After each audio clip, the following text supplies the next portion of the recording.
આપ્યું છે અને આ જે રાજીનામા છે આજે નથી, આ મને લાગે છે કે 1 મહિના થઈ ગયું છે, 1 મહિના પહેલાં રાજીનામા આપ્યું છે.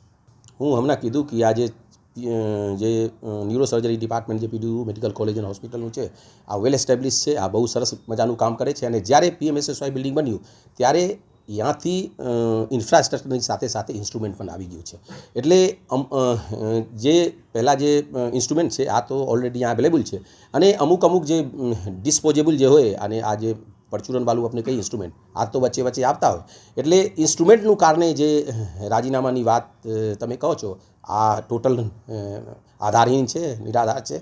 આ ઓલાનું જે ન્યુરો સર્જન સાહેબ જે સહપ્રાધ્યાપક જે હતા રિઝાઇન કર્યું છે, આનું કારણ પૂર્ણતઃ પર્સનલ છે, પૂર્ણતઃ વ્યક્તિગત છે.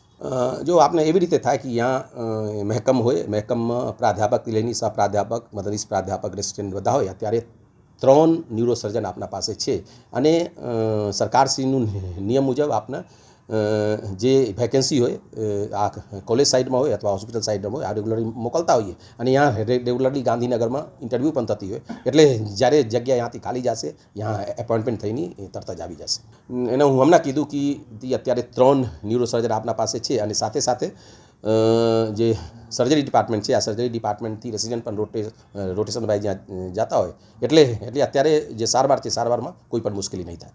સાંજ સમાચાર ફેસબુક પેજને લાઇક કરો, વિડીયો શેર કરો અને વધુ વિગતવાર સમાચાર માટે sanssamachar.net વિઝિટ કરો.